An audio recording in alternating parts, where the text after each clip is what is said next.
దేవుని సన్నిధిలో దేవుని యొక్క వాక్యమును ప్రకటించడానికి, అందించడానికి దేవుడు నాకు ఇచ్చిన అమూల్యమైన సమయమును బట్టి, విలువైన సమయమును బట్టి ముందుగా దేవునికి నా కృతజ్ఞతలు తెలియజేస్తున్నాను.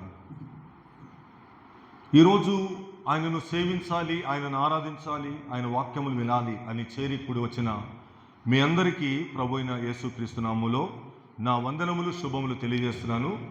మీ అందరికీ కూడా ప్రభు అయిన యేసుక్రీస్తు నామములో క్రిస్మస్ శుభాకాంక్షలు తెలియజేస్తున్నాను.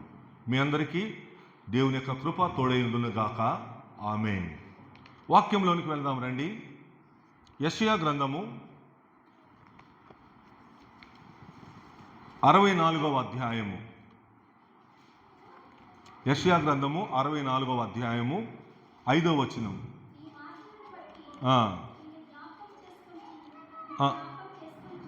నిన్ను జ్ఞాపకము చేసుకొనుచు సంతోషముగా నీతిని అనుసరించు వారిని నీవు దర్శించుచున్నావు. చిత్తగించుము, నీవు కోపపడితివి, మేము పాపులమైతిమి, బహుకాలము నుండి పాపములలో పడి ఉన్నాము, రక్షణ మాకు కలుగునా. ప్రార్థన. పరిశుద్ధుడైన తండ్రి, ప్రేమ కలిగిన మా ప్రభువా, సర్వోన్నతమైన నీ పరిశుద్ధ నామమునకు, ఘనమైన నీ పరిశుద్ధ నామమునకు వందనాలు, స్తోత్రాలు చెల్లిస్తున్నాం. ఇప్పటి వరకు మీ సన్నిధి మాకు తోడుగా ఉంచి పాటలు పాడటానికి, నిన్ను ఆరాధించటానికి సహాయం చేసి ఉన్నారు.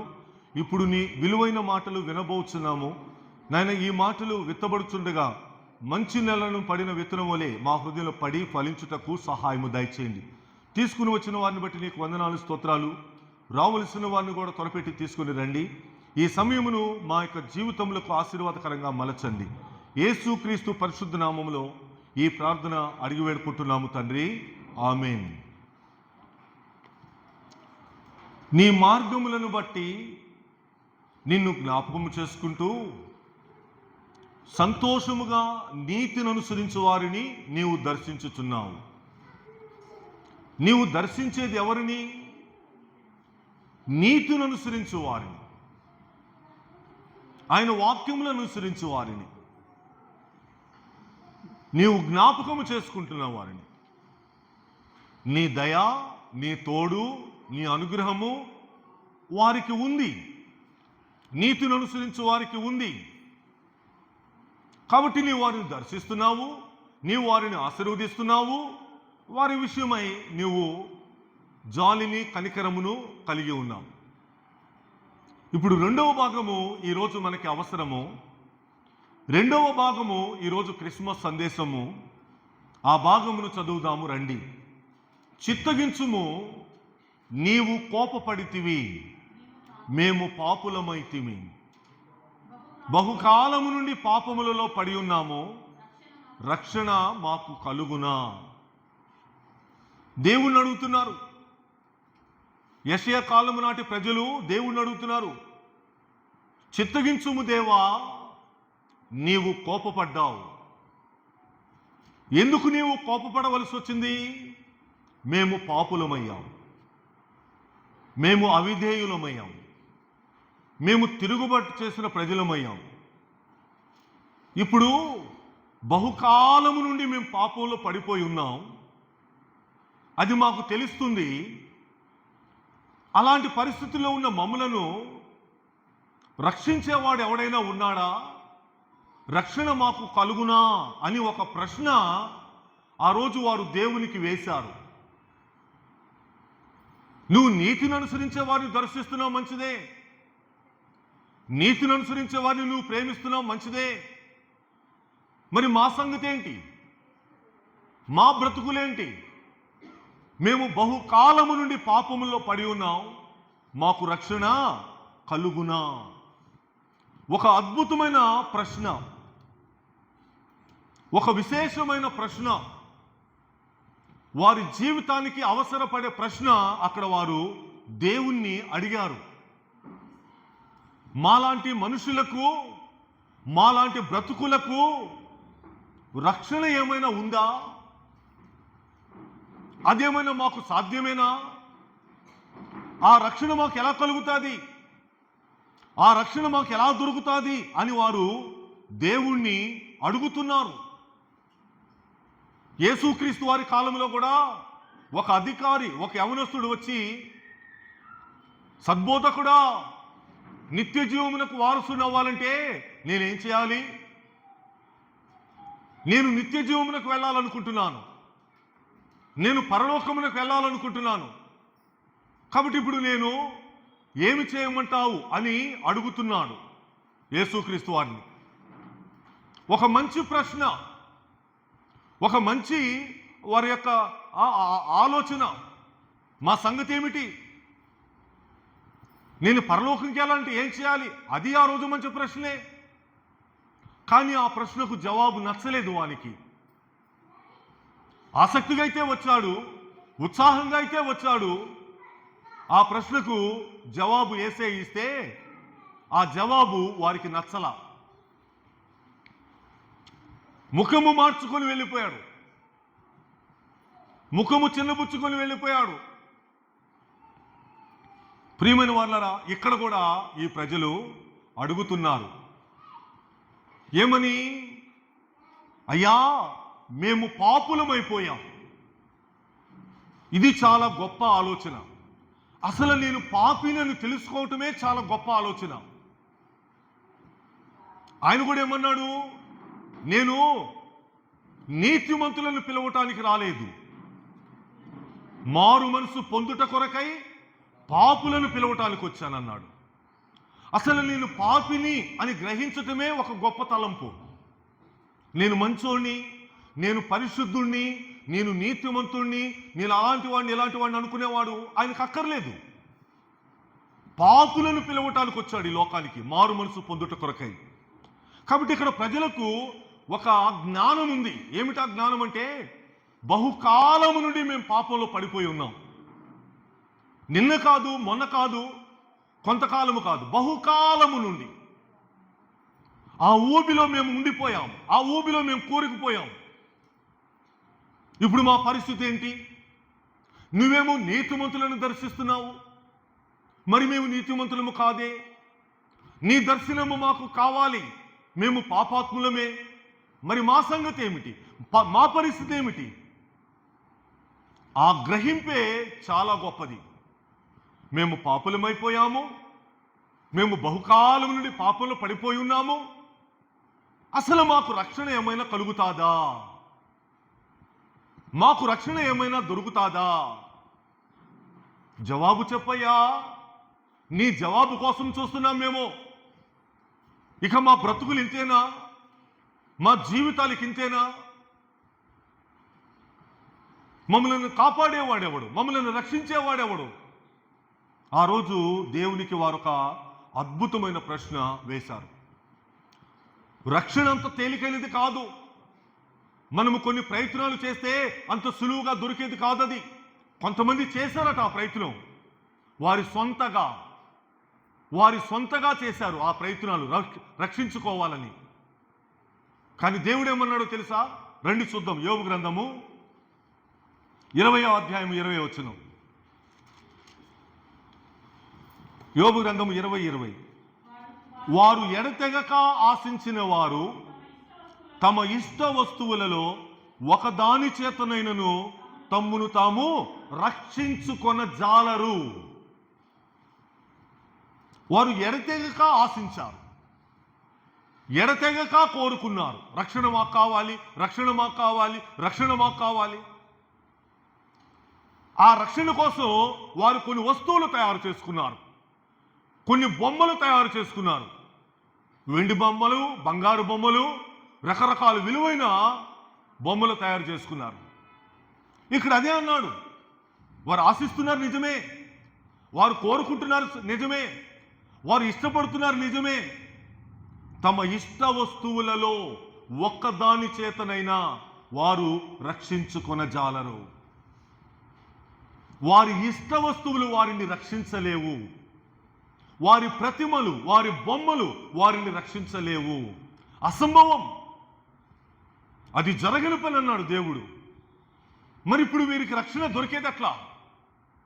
వీరు రక్షణ పొందేదట్లా? ఈ మానవ జాతి ఆ రక్షణను దేవుని ఎదురుని సంపాదించుకునేదట్లా?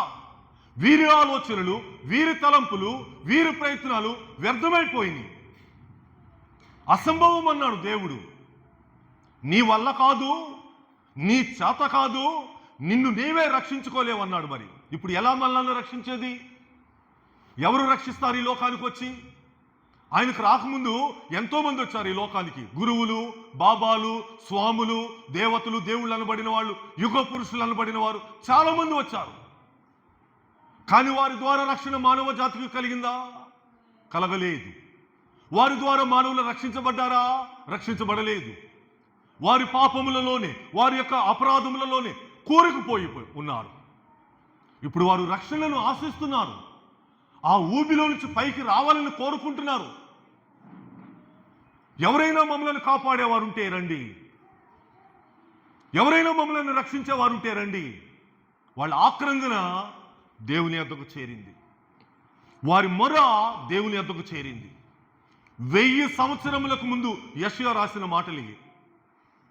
చరిత్రలో 1000 సంవత్సరములకు ముందు ఆ ప్రవక్త కాలంలో ప్రజలు అడిగిన ప్రశ్న ఇది. దేవుడు చూశాడు.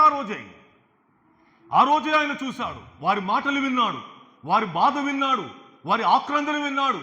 వారు రావాలని కోరుకుంటున్నారు బయటికి. మాకు రక్షణ కలుగునా? మమ్మల్ని రక్షించేవాడు ఉంటాడా? అసలు ఉన్నాడా? ఉంటే ఎలాగుంటాడో? ఆయన వస్తే బాగుండు. ఎదురు చూశారు. ఆ ప్రశ్నకు ఆ యెషయా ద్వారానే దేవుడు ఒక విలువైన జవాబు, సమాధానం ఇచ్చాడు. చూపిస్తాను రండి. 19వ అధ్యాయము యెషయా గ్రంథము. యెషయా 19:20 వచనం. అది ఐగుప్తు దేశంలో సైన్యములకు అధిపతియగు యెహోవాకి సూచనగాను సాక్షార్థముగాను ఉండును. బాధకులను గూర్చి వారు యెహోవాకు మొర్రపెట్టగా ఆయన వారి నిమిత్తము శూరుడైన ఒక రక్షకుని పంపును, అతడు వారిని విమోచించును. అది ఆ ప్రశ్నకు దేవుడు ఆ కాలంలోనే, ప్రవక్త అయిన యెషయా కాలంలోనే జవాబిచ్చేశాడు. ఆయన చెవులు జొచ్చింది, ఆయన సముఖమునకు వెళ్ళింది, ఆ ప్రార్థన ఆయనకు చేరింది. వెంటనే జవాబిచ్చాడు. ఐగుప్తు దేశంలో ఎలాగా ఆ సైన్యము, ఆ యొక్క ఇశ్రాయేలు ప్రజలకు దేవుని యొక్క సూచన ఎలాగా కనిపించిందో అలాగే ఉంటుంది ఇది కూడా అన్నాడు దేవుడు. సాక్షార్థముగా ఉంటుంది అన్నాడు దేవుడు. బాధకులను గూర్చి, పాపములను గూర్చి, వారి అవిధేయతలు, తిరుగుబాట్లను గూర్చి వారు దేవునికి మొరపెట్టారట. ఇప్పుడు ఆయన ఏం చేయబోతున్నాడు అక్కడ? ఆయన వారి నిమిత్తము, వారు అడిగారు కదా, వారు ప్రార్థించారు కదా, వారి నిమిత్తము శూరుడైన ఒక రక్షకుడిని పంపుతాడు. శూరుడైన రక్షకుడు. ఆ శూరుడు ఏం చేశాడో, ఆ శూరుడు ద్వారా ఏమి జరిగిందో నేను ముగింపులో జవాబిస్తాను. శూరుడంటే శూరుడే. సూర్యుడంటే సినిమాలో చూపించినట్టుగానో, ఇంకెక్కడో టీవీలో చూసినట్టుగానో కాదు. అది నిజమైన సూర్యుడు. ఆ సూర్యుడు చేసిన శూర కార్యము ఈరోజు మన క్రిస్మస్. ఎంత గొప్ప దేవునికి సంకల్పం అండి! ఎంత గొప్ప దేవుని యొక్క ప్రజలమండి మనము. మన దేవుడు ఎటువంటి వాడు, ఆయన చేసిన కార్యం ఎంత గొప్పది నేర్చుకోబోతున్నాం ఈరోజు. వాగ్దానము చేశాడు దేవుడు. ఆయన వారి నిమిత్తము సూర్యుడైన ఒక రక్షకుడు పంపుతాడు. ఇప్పుడు ఆ సూర్యుడైన రక్షకుడు వచ్చి ఏం చేస్తాడంట? అతడు వారిని విమోచిస్తాడు, అతడు వారిని రక్షిస్తాడు. వారి పాపముల నుండి, వారి ఊబి నుండి అతడు మాత్రమే రక్షించగలడు. జవాబిచ్చేశాడు దేవుడు. 100 సంవత్సరాలకు ముందే జవాబిచ్చాడు దేవుడు మానవ జాతి కోసం. ప్రియమైన దేవుని బిడ్డలారా, అక్కడ పాత నిబంధనలో దేవుడు ఆ ప్రజల కోసం ఏం చేశాడో అక్కడ ఏమన్నాడు? సాక్షార్థముగా ఉంటుంది అన్నాడు కదా. ఆ సాక్షార్థం ఏమిటో, ఆ ముందు జరిగిన సంఘటన ఏమిటో, ఆ ముందు జరిగిన సందర్భం ఏమిటో మీకు చూపిస్తాను రండి. నిర్గమాకాండంలోనికి వెళదాం. నిర్గమాకాండము 3వ అధ్యాయము 7-8 వచనాలు. నిర్గమాకాండం 3:7-8 వచనాలు. మరియు యెహోవా ఇట్లనెను, ఓ మోషే, నేను ఐగుప్తులోనున్న నా ప్రజల బాధను చూచి తిని, నిశ్చయముగా చూచి తిని, పనులలో తమ్మును కష్టపెట్టిన వారిని బట్టి వారు పెట్టిన మొరను వింటిని, వారి దుఃఖములు నాకు తెలిసే ఉన్నాయి. సాక్ష్యార్థముగా అన్నాడు కదా దేవుడు. ఇక్కడ సాక్ష్యము జరిగింది. పాత నిబంధనలో దేవుడు తన ప్రజల కోసం ఒక కార్యము చేశాడు. అలాంటి కార్యమే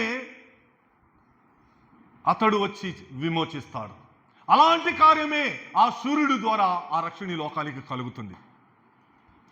పాత నిబంధనలో సాక్షార్థమై ఏం జరిగిందో అలాంటి కార్యమే 1000 సంవత్సరముల తర్వాత, అంటే యెషయా కాలం నుంచి 1000 సంవత్సరముల తర్వాత ఆ సూర్యుడు చేయబోతున్నాడు. ఏం చేశాడు ఇక్కడ దేవుడు? వారు ఆక్రందనలు, వారి బాధలు, వారి మొర దేవునికి వెళ్ళింది. ఆ రోజు ఇశ్రాయేలు ప్రజలు పడుతున్న బాధ, సంఖ్యల చేత వాళ్ళు బాధించబడుతున్న పరిస్థితి, బరువులు మోస్తున్నటువంటి వారి పరిస్థితి, వారు ప్రార్థన చేస్తారు ఆ రోజు కూడా దేవునికి. అయ్యో మేము తాళలేకపోతున్నాం. ఆ దేవుని తలుచుకున్నారు. అప్పుడు ఆ దేవునికి జ్ఞాపకం చేసుకున్నారు, రక్షించమని వారు దేవుణ్ణి అడిగితే, ఇప్పుడు మోషేతో దేవుడు అంటున్న మాట, నేను ఓ మోషే నిశ్చయముగా నా యొక్క బాధలు, ప్రజల బాధలను నేను చూశాను, వారి బాధను నేను చూశాను, వారి కన్నీరు, వారి దుఃఖమును నేను చూశాను. పనులలో తమ్మును కష్టపెట్టు వారిని బట్టి, పనులు, బానిస బతుకులు. ఈ లోకంలో కూడా పాప మానవాళి ఆ పనులే చేసింది. పాపమును మోసి, భారమును మోసి, పాప భారముల చేత నలిగిపోతుంటే వారిని విడిపించడానికి ఆయన వచ్చాడు. పనులలో తమ్మును కష్టపెట్టు వారిని నేను చూశాను, వారి మొరను నేను విన్నా. అయ్యో నా ప్రజల మొర్ర, అయ్యో నా ప్రజల బాధ నేను చూశాను. వారి దుఃఖములు నాకు తెలిసే ఉన్నాయి.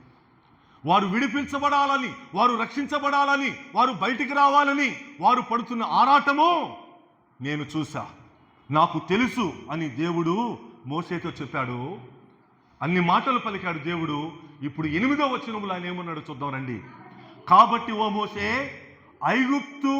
ఐగుప్తుల చేతుల నుండి వారిని విడిపించుటకును, ఆ దేశములో నుండి విశాలమైన దేశమునకు, అనగా కనానీయులకు, హిత్తీయులకు, అమోరీయులకు, పెరిజీయులకు, హివ్వీయులకు, యోబూసీయులకు నివాస స్థానమై పాలు తేనెలు ప్రవహించు దేశమునకు వారిని నడిపించుటకు దిగి వచ్చి ఉన్నా. దేవుడు దిగి వచ్చాడంటండి. తనే చెప్పాడు, మోషే నేను ఎందుకు దిగి వచ్చానో తెలుసా?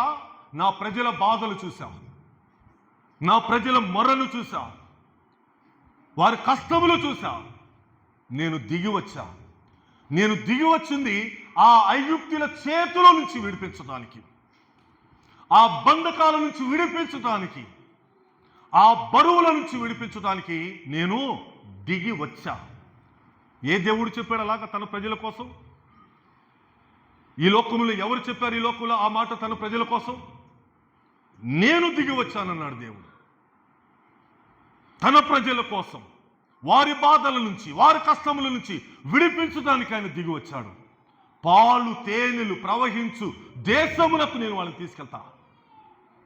నేనే వారికి ముందుండి, నేనే వారికి తోడై ఉండి వారిని తీసుకువెళ్తానని గొప్ప వాగ్దానము చేసి ఆ ప్రజలను అలాగే ఐగుప్తులో నుంచి తీసుకొని వచ్చాడు. ముందు ఎర్ర సముద్రం వస్తే దానిని పాయలు చేశాడు. వెనకాల ఫరో సైన్యము తరుముతుంటే ఒక్కడు కూడా మిగలకుండా చేశాడు. తన ప్రజల విషయమై తన యొక్క ఆలోచన అంత గొప్పది. వారు బాధపడకూడదు, వారు పాపముల చేత బాధపడకూడదు, పీడించబడకూడదు. వారి దుఃఖములు నాకు తెలుసు, వారి ప్రార్థనలు నాకు తెలుసు, వారి వేదన నాకు తెలుసు. నేను వారిని విడిపించుటకు, పాలు తేనెలు ప్రవహించు దేశమునకు నడిపించటానికే నేను దిగి వచ్చా. అదే మాట యేసుక్రీస్తు వారు అన్నారు. పోయిన ఈ సెమీ క్రిస్మస్లో చెప్పారు. చూపిస్తానండి ఇప్పుడు, మళ్ళీ మనకు అవసరం. యోహాను సువార్త అదే మాట యేసుక్రీస్తు వారు కూడా చెప్పారు. ఏమి చెప్పారో చూద్దాం రండి. 6వ అధ్యాయం 38వ వచనం. ఇక్కడ యేసుక్రీస్తు వారు చెప్పిన మాట, నా ఇష్టమును నేను నెరవేర్చుకొనుటకు రాలేదు, నన్ను పంపిన వాని చిత్తము నెరవేర్చుటకే నేను పరలోకము నుండి దిగి వచ్చా. చాలు. యేసుక్రీస్తు వారు కూడా అన్నాడు అదే మాట. సాక్షార్థమై ఉంటుందని చెప్పాడు దేవుడు అక్కడ సూర్యుడి గురించి. ఆ రోజు సూర్యుడిగా దేవుడు తన ప్రజల కోసం దిగి వచ్చాడు. మోషే, నా ప్రజల కోసమే దిగి వచ్చానయ్యా, వారిని విడిపించడానికి, వారిని నడిపించడానికి నేను దిగి వచ్చానన్నాడు. ఇక్కడ మరి ఆయన కుమారుడు క్రీస్తు కూడా నా తండ్రి చిత్తము నెరవేర్చుటకే నేను పరలోకం నుండి దిగి వచ్చా. ఇందులో నా ఇష్టము, ఇందులో నా అభిమతము ఏమీ లేదు. ఆ దిగి వచ్చే క్రమంలో తండ్రితో ఇలా వాదించలేదే. నా తండ్రి ఈ పాపాత్ముల కోసమా నన్ను వెళ్ళమంటుంది, నా తండ్రి వీరి కోసమా ప్రాణం పెట్టమంటుంది, నా తండ్రి వీరి కోసమా సిలువలో అవమానకరమైన మరణం పొందమంటుందని తండ్రితో బేరమాడలా, తండ్రితో వాదులాడలా. ఈ పాపాత్ముల కోసమా నువ్వు నన్ను వెళ్ళమంటుంది, వీరి కోసమా నా రక్తం చిందించమంటుంది? లేదు, నా ఇష్టమేమి లేదు ఇందులో. ఆ గెస్సమైన తోటలో కూడా అదే ఆయన అన్నాడు, గిన్నె నా ఎద్దు నుండి తొలగించబట్టం నాకు ఇష్టమే. అంటే ఆ బాధ, ఆ దుఃఖం, ఆ చేదు ఆయన ఎద్దు నుండి తొలగించబడాలని లోపల కోరిక ఉంది. కానీ అంటాడు ఆయన, నా ఇష్టము కాదు తండ్రి, నీ ఇష్టమే.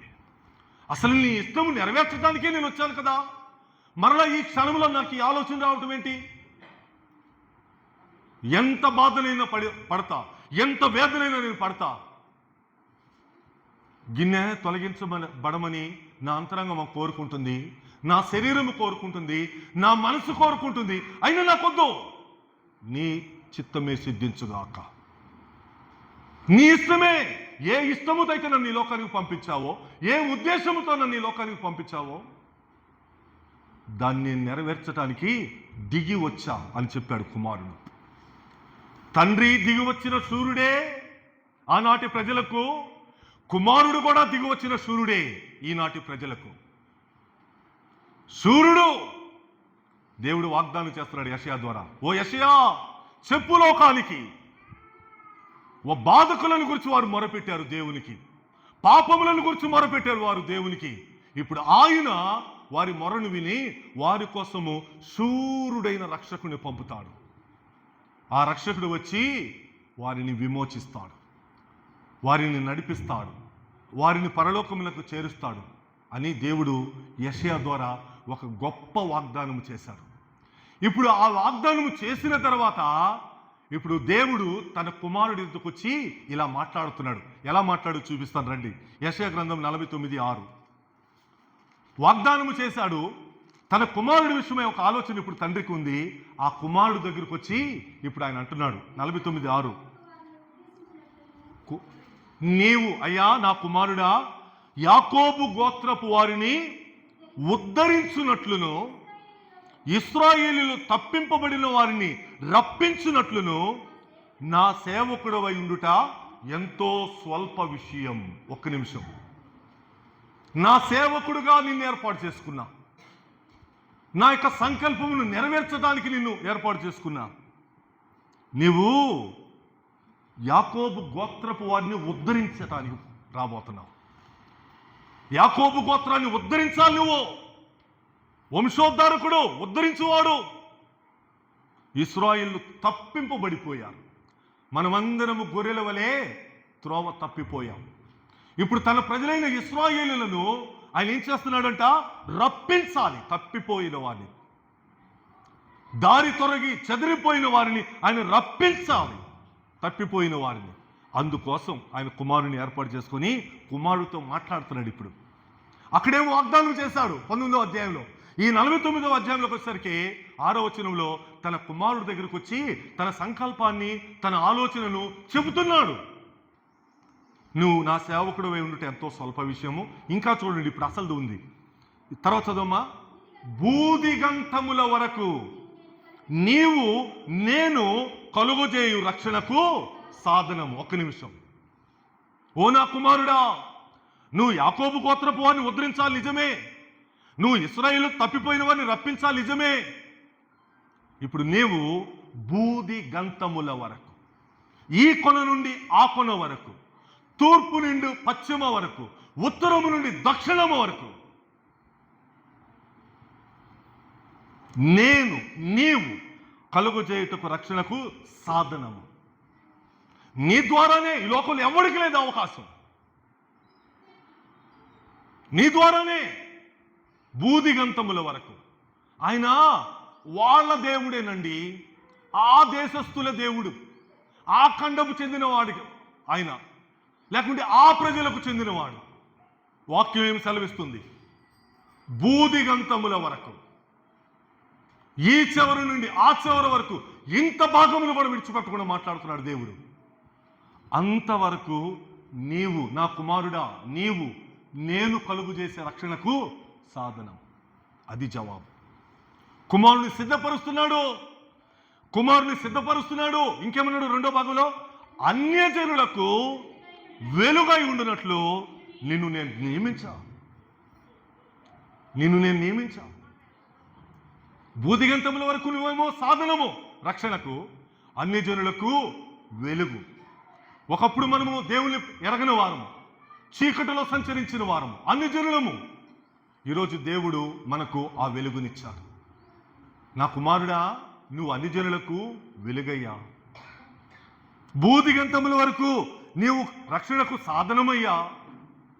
చూసారా దేవుని సంకల్పం ఎలాగుందో, ఏర్పాటు ఎలాగుందో. సాక్షార్థముగా ఉండేదేమో నిర్గమకాండములోంచి చెప్పాడు ఎందుకు దిగొచ్చాడో. యేసుక్రీస్తు వారు కూడా ఎందుకు దిగొచ్చాడో ఆయనే చెప్పాడు. ఊరికే దిగిరాలా, పని పాట లేకుండా దిగిరాలా. ఒక ఆలోచన ఉంది. ప్రజలు అడిగారు, మాకు రక్షణ ఏమైనా ఉందా? బహుకాలము నుండి మేము పాపంలో పడిపోయాం, మా సంగతి ఏంటయ్యా? మా బ్రతుకులేని సంగతి ఏంటి? ఇంతేనా? ఇందులోనే పుట్టాం, ఇందులోనే పెరిగాం, ఇందులోనే చచ్చిపోవాలా మేమిక? లేదు. ప్రశ్నకు జవాబిచ్చే దేవుడు. మనము మొరపెట్టినప్పుడల్లా మనకు సమీపముగా ఉండేటట్లుగా మరి ఏ గొప్ప జనములకు ఏ దేవుడు సమీపముగా ఉన్నాడు? ఈ ప్రజలకు ఆ దేవుడు సమీపముగా ఉండి వారు మొరపెట్టినప్పుడు ప్రార్థనకు జవాబిచ్చాడు. అమూల్యమైన జవాబు.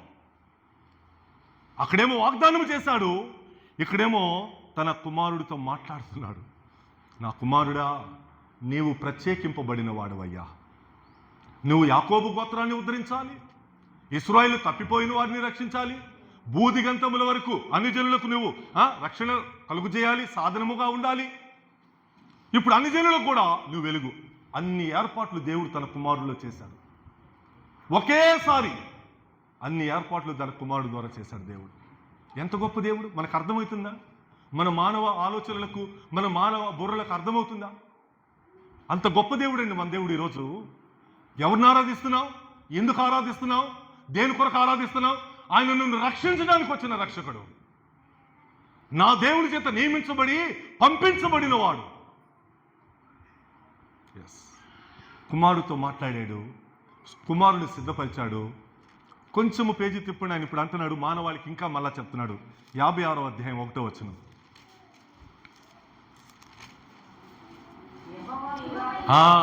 ఈ ఏర్పాటంతా ఆయన చేసి యెహోవా ఇలాగు సెలవిచ్చుచున్నాడు, నా రక్షణ నాది. దేవుడు పలికిన మాట, నా రక్షణ, నేను సిద్ధపరిచిన రక్షణ, నేను వాగ్దానం చేసిన రక్షణ వచ్చుటకు సిద్ధం. గ్రౌండ్ వర్క్ అంతా ప్రిపేర్ అయిపోయింది. తన ప్రజలను రక్షించడానికి, వారిని విమోచించడానికి గ్రౌండ్ వర్క్ అంతా కంప్లీట్ అయిపోయింది. ప్రజలకేమో శుభవార్త పంపించాడు. బాధకులను గురించి వారు మొరపెడుతుంటే యెహోవా వారి గురించి శూరుడైన ఒక రక్షకుడిని పంపిస్తాడు. అతడు వచ్చి వారిని విమోచిస్తాడు. శుభవార్త, వాగ్దానము. కుమారుడు దగ్గరికి వచ్చేలేమో, నాయనా నువ్వు యాకోబు గోత్రాన్ని ఉద్ధరించాలి, నువ్వు ఇశ్రాయేలు వారిని తప్పిపోయిన వారిని రప్పించాలి, అన్ని జనులకు నువ్వు వెలుగు, భూదిగంతముల వరకు రక్షణకు సాధనము కుమారుడు సిద్ధపరిచాడు. ఇప్పుడు ఈ 2 ఏర్పాట్లు చేసి ప్రపంచానికి చెప్తున్నాడు, యెహోవా ఇలాగు సెలవిచ్చుచున్నాడు, నా రక్షణ వచ్చుటకు సిద్ధముగా ఉంది, రాబోతుంది. 1000 సంవత్సరాలకు ముందు. ఈ జవాబు ఇప్పటిది కాదండి, 1000 సంవత్సరాలకు ముందు. నా రక్షణ వచ్చుటకు సిద్ధముగా ఉంది, నా నీతి వెల్లడి అగుటకు సిద్ధముగా ఉంది చెప్పేశాడు. నా రక్షణ రాబోతుంది, నా నీతి రాబోతుంది. ఆ నీతిమంతుడైన యేసునందు ఎవరైతే విశ్వాసం ఉంచుతారో వారందరూ కూడా నీతిమత్వాన్ని పొందుకోబోతున్నారు. అనేక దానాలు ఉంటాయి, ఆ దానాలు చేస్తే మనం నీతిమంతులం కాలేము. నీతిమంతుడు నా నీతి అన్నాడు, నా రక్షణ అన్నాడు, అది వచ్చుటకు సిద్ధముగా ఉందన్నాడు. ఎంత గొప్ప దేవుని భాగ్యం, ఎంత గొప్ప దేవుని యొక్క ఏర్పాటు, ఎంత దేవుని యొక్క గొప్ప ప్రణాళిక. ఎస్, ప్రేమ కలిగిన దేవుడు, నిజమైన దేవుడు తన ప్రజల యొక్క బాధలకు నిజముగానే జవాబిచ్చాడు. వాళ్ళేమి ఆకతాయిగా అడగలేదు, వాళ్ళేమి తమాషాగా అడగలేదు, వాళ్ళేమో ఇంకొకలాగా అడగలేదు. హృదయం యొక్క అంతరంగంలో నుంచి వచ్చింది ప్రార్థన. ఆ ప్రార్థనకు దేవుడు జవాబిచ్చాడు. ఒక చోట అంటాడు కదా, తనకు మొర్రపెట్టే వారికి, తనకు నిజముగా మొరపెట్టే వారికి ఆయన సమీపముగా ఉన్నాడు. దేవుడు ఎవరికి సమీపముగా ఉంటాడు? నిజముగా మొరపెట్టాలి. వారు పెట్టారు మొర్ర, బహుకాలము నుండి మేము పాపంలో పడిపోయి ఉన్నాం, మాకు రక్షణ కలుగునా. ఆ నిజమైన మొర్రకు నిజమైన దేవుడు నిజమైన జవాబిచ్చాడు. ఎస్, నా రక్షణ, నా నీతి వచ్చుటకు సిద్ధముగా ఉంది. కాలము సంపూర్ణమైనప్పుడు దేవుడు తన కుమారుని లోకానికి పంపించాడు. ఇప్పుడు మనం ఆ మధ్య చదివాం, రండి లోకాసు వార్తలోకి వెళ్దాం. లోకాసు వార్త 2వ అధ్యాయము 10వ వచనం. ఏది? ఆ రోజు గొర్రెల కాపరులు పొలములో తమ గొర్రెలను కాచుకొంటుంటే దూత వచ్చి వారికి ప్రత్యక్షమైతే వారు భయపడ్డారు. ఇప్పుడు అంటుంది ఆ దూత, ఓ గొర్రెల కాపరులు భయపడవద్దు, ఈ వెలుగును చూసి, ఈ రూపమును చూసి, ఈ ప్రకాశవంతమైన వెలుగును చూసి మీరు భయపడవద్దు. ఇదిగో ప్రజలందరికీ కలగబోయే మహా సంతోషకరమైన సువర్తమానము మీకు నేను తెలియజేయటానికి వచ్చా. ప్రజలందరికీ మహా సంతోషకరమైన సువర్తమానం తెలియచేయటానికి నేను వచ్చాను, మీరు భయపడవద్దు. ఇప్పుడు జవాబు చూడండి, అసలైంది 11వ వచనంలో. దావీదు పట్టణమందు నేడు రక్షకుడు మీ కొరకు పుట్టి ఉన్నాడు. చాలు. ఓ గొర్రెల కాపరులు, దావీదు పట్టణస్థులు వినండి. మీ పితరులు అడిగారే, రక్షకుడు మాకు కలుగునా, రక్షణ మాకు కలుగునా అని అడిగారే, ఆ ప్రశ్నకు జవాబు ఇదిగో. చూడండి, రక్షకుడు నేడు మీకోసం పుట్టాడు, మీ కొరకే. మీ ప్రశ్నకు జవాబు. మీరు అడిగారు ఆ రోజు, రక్షణ మాకు కలుగునా, రక్షించబడటానికి మాకేమైనా అవకాశం ఉందా? మీ ప్రశ్న వ్యర్థము కాలేదు, మీ ప్రశ్న నిర్వీర్యము కాలేదు, మీ ప్రశ్న గాలిలో కలిసిపోలేదు, దేవుని చెవులోకి వచ్చింది.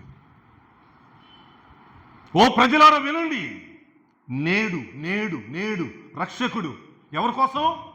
మీకోసమే.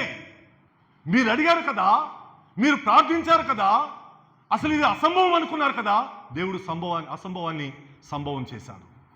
దేవుడు అసాధ్యమైన దాన్ని సాధ్యము చేశాడు. ఈయన ప్రభు అయిన క్రీస్తు. ఎస్, శూరుడైన ఒక రక్షకుడి గురించి దేవుడు వాగ్దానం చేశాడు. అతడు వచ్చి వారిని విమోచిస్తాడని చెప్పాడే, అతడే ఇదిగో మీ కొరకు పుట్టాడు ఈరోజు. మిమ్మల్ని రక్షించుట కొరకే. బహుకాలం నుండి పాపములో పడి ఉన్నామన్నారే, ఆ పాపముల నుంచి విమోచించుట కొరకే. ప్రియమైన దేవుని బిడ్డలారా, గొప్ప దేవుడు, గొప్ప ప్రజలు, ఆ ప్రజల కోసం ఆయన చేసిన గొప్ప కార్యము. ఆకతాయిగా ఏమి జరగల, తమాషాగా సరదాగా ఏమి జరగల, అంత నిజముగా జరిగింది. ఇది కట్టుకథ, పుక్కిట పురాణమా, కల్పిత కాదా? కానే కాదు, చరిత్ర. ఆ దేవుడు నా దేవుడు, నన్ను రక్షించడం కొరకై నా దేవుడు చేసిన ఆ గొప్ప ఏర్పాటు. ఎస్, నా కొరకే పుట్టాడు. ఈరోజు ఎవరైతే ఆ రోజు దూత చెప్పింది మీ కొరకే రక్షకుడు నేను పుట్టాడన్నాడే, వారి జీవితంలో ఆ రక్షకుడు పుట్టడానికి వారి హృదయం తెరిస్తే వారిది పండగ. మీ కొరకు పుట్టాడని చెప్పిన తర్వాత కూడా మీకోసం పుట్టినట్టుగా మీరు ఆయనని ఏర్పాటు చేసుకోకపోతే మీకు పండుగ ఏం ప్రయోజనము? ఆర్భాటం ఏమి ప్రయోజనము? ఆ పుట్టుకను మీరు సద్వినియోగం చేసుకోండి. ఆ పుట్టుకను మీకు వినియోగించుకోండి మీ కొరకే. ప్రభువా, నేను చాలా కాలం నుంచి పాపంలో ఉన్నానయ్యా, నా పాపం ఏంటో నాకు తెలుస్తుంది, నా పాపం నుండి నన్ను రక్షించేవాడు వచ్చాడని నాకు అర్థమైంది. ఈరోజు ఆ రక్షకుడు నా కోసము వచ్చాడు, నేను అంగీకరిస్తాను ఆ రక్షకుడిని అని ఎవరైతే నిజంగా ఆ దేవుణ్ణి అడుగుతారో వారిది పండగ, వారిది క్రిస్మస్. పెద్ద స్టార్ పెడితేనో అసలు చూడండి, ఈరోజు పేపర్ అంతా చూడండి, విద్యుత్ దీపాలతో వెలుగు నీలుతున్న చర్చిలు, సున్నము కొట్టిన సమాధులు. ఇదే దేవుడు, ఇదే దేవుడు ఎందుకు వచ్చాడు వినమంటున్నారు వాళ్ళు. మాకు అక్కర్లేదంటున్నారు. మా ఉల్లాసము, మా సంతోషము, మా ఆనందము, మా శరీరమే పండగ కాదండి. చాలా వేదన ఉంది నాకు, చాలా బాధ ఉంది నాకు. సత్యమును మనుషులు గ్రహించలేకపోతున్నారు, సత్యము మనుషులకు అర్థం కాలేకపోతుంది, ఇంకా కొంతమంది దాన్ని చేరవేయలేకపోతున్నారు. బాధ, ఎక్కడో బాధ. మానవ జాతికి తెలియట్లేదే, ఇంత గొప్ప దేవుని ఏర్పాటు మానవ జాతి ఎప్పటికీ అర్థం చేసుకోలేకపోతుంది. ఎస్, శుభవార్త. ప్రియమైన దేవుని బిడ్డలారా, నేను మొదట చెప్పాను కదా, ఆ సూర్యుడు అన్నాడే దేవుడు. సూర్యుడు మరి ఏం చేస్తాడు? శూరకార్యాలు చేస్తాడు. సూర్యుడంటే ఊరకే నోటితో, పెదవులతో, నాలుగుతో పలికినంత తేలిక కాదు, సూర్యుడే. ఆ సూర్యుడు ఏం చేశాడో చూపిస్తారండి. రోమా పత్రిక 8వ అధ్యాయము 1-2 వచనాలు. రోమా పత్రిక 8వ అధ్యాయం 1-2 వచనాలు. కాబట్టి ఇప్పుడు క్రీస్తు యేసునందున్న వారికి ఏ శిక్షా విధి లేదు. క్రీస్తు యేసునందు జీవమునిచ్చు ఆత్మ యొక్క నియమము పాప మరణముల నియమము నుండి నన్ను విడిపించాను. ఒక్క నిమిషం. ఇప్పుడు ఆయన పుట్టిన తర్వాత, ఆయన వచ్చిన తర్వాత ఎవరైతే ఆయన యందు విశ్వాసం ఉంచుతారో వారికి ఏ శిక్షా విధి లేదు. ఆయనను ఎవరైతే రక్షకునిగా అంగీకరిస్తారో వారికి శిక్షా విధి ఉండదు. క్రీస్తు యేసునందు జీవమునిచ్చిన ఆత్మ యొక్క నియమం ఇది. జీవమునిచ్చింది, మనకి మానవాళికి జీవమును తెచ్చింది. ఇది ఆత్మ యొక్క నియమము. ఈ జీవమునిచ్చే ఆత్మ యొక్క నియమము వచ్చి ఏం చేసిందో తెలుసా? పాప మరణముల నియమము నుండి నన్ను విడిపించింది. అది పండగ, అది పండగ. పాప మరణముల నియమము, ఆజ్ఞాతిక్రమమే పాపము, పాపము వల్ల వచ్చే జీతము మరణము. పాపం చేస్తున్నాడు, మరణిస్తున్నాడు, పాపం చేస్తున్నాడు, మరణిస్తున్నాడు. ఆ నియమము నుండి నా దేవుడు తన కుమారుడు ద్వారా ఏర్పాటు చేసిన జీవమునిచ్చిన ఆత్మ యొక్క నియమము ద్వారా నన్ను విడిపించాడు. నన్నే కాదు, మానవ జాతిని విడిపించాడు. ఒక మాట అంది ఇక్కడ, ఎట్లనగా ధర్మశాస్త్రము దేనిని చేయజాలకపోయెనో దానిని దేవుడు చేశాడు. అది సూర్యుడు. ధర్మశాస్త్రములకు చేతకాల, మోషే ద్వారా దేవుడిచ్చిన ధర్మశాస్త్రములకు చేతకాల మానవుని రక్షించడం. సూర్యుడంటే ఊరికే చెప్పబడిన మాట కాదు, అది దేవుడిచ్చిన 10 ఆజ్ఞలు, దేవుడిచ్చిన వాక్యము ధర్మశాస్త్రానికి చేతకాల ఆ మానవులను రక్షించడం. బహుకాలం నుండి పడిపోయి ఉంటున్నారు. ధర్మశాస్త్రం వచ్చింది, ఇంకా వారిని ఊబిలోని నెట్టింది, ఇంకను వారిని పాపంలోనికి త్రోసింది.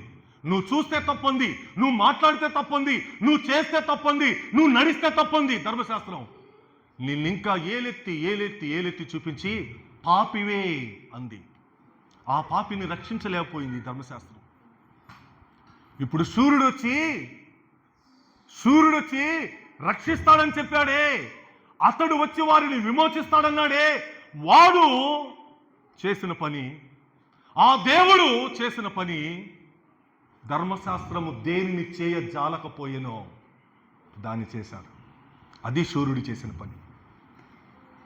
ఈ లోకంలో చాలా గ్రంథాలు వచ్చాయి, ఈ లోకంలో చాలా పుస్తకాలు వచ్చాయి, ఈ లోకంలో చాలా పవిత్రమైన అనుభవాలు వచ్చాయి, ఏది కూడా చేయలేకపోయింది. ఆఖరికి దేవుడిచ్చిన ధర్మశాస్త్రం కూడా చేయలేకపోయింది. సూర్యుడంటే నిజంగా సూర్యుడే.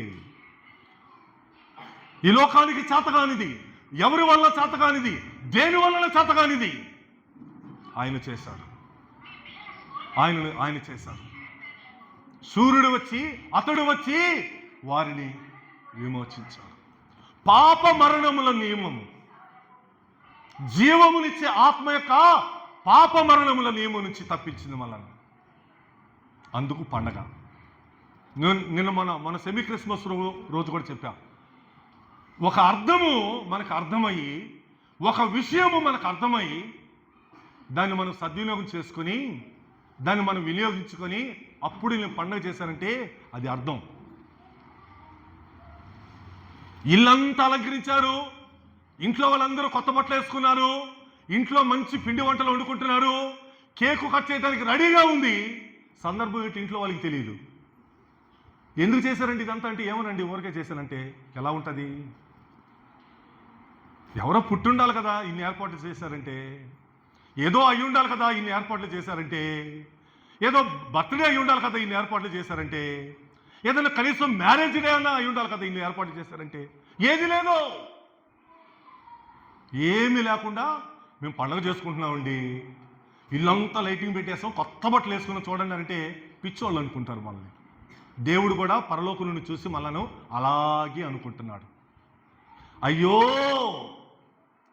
వీళ్ళెంతకాలము నన్ను తెలుసుకోకుండా ఉంటారు, ఎంతకాలము నా కుమారుడు ద్వారా ఇచ్చిన రక్షణను తెలుసుకోకుండా ఉంటారు అని దేవుడు కూడా ఆకాశం నుండి చూసి ఏడుస్తుంటాడు. నువ్వేమో సంబరాలు చేసుకుంటావు, మనమేమో సంబరాలు చేసుకుంటాం, అసలు పండగ ఏమిటో మనకు తెలియకుండానే చేసుకుంటాం, డాన్సులు వేస్తాం, పాటలు పాడతాం, కేకులు కట్ చేస్తాం, లైటింగ్ పెడతాం, మందు తాగేస్తారు. ఇది పండగ. ఆ దేవుడు ఆకాశం నుండి చూసి ఎంత ఏడుస్తాడో తెలుసా? ఏడిపిద్దామా? ఈరోజు చాలామంది ఏడిపిస్తున్నారు దేవుణ్ణి. వీళ్ళ ఆనందమో ఆయనకి ఏడుపును తెప్పిస్తుంది. కారణమో సూర్యుడైన రక్షకుడిని పంపిస్తే ఆ రక్షకుడి యొక్క రక్షణను వాళ్ళు తెలుసుకోలేకపోయారు, గ్రహించలేకపోయారు, అర్థం చేసుకోలేకపోయారు. అతడు వచ్చి వారిని విమోచిస్తాడంటే ఆ విమోచించిన ఆ విమోచకుని యొక్క విలువ మానవ జాతికి అర్థం కాలేదు. ప్రియమైన సహోదరుడా సహోదరి, ఒక శ్రేష్టమైన కాలములో ఉన్నాం మనం, ఒక ప్రత్యేకమైన శుభదినాన్ని ఉన్నాం. ఆ దేవుడు ఎందుకు వచ్చాడో మనకు అర్థం చేశాడు. దేవుడు అర్థమయ్యేటట్టు చేశాడు. అర్థమైందా మనకి?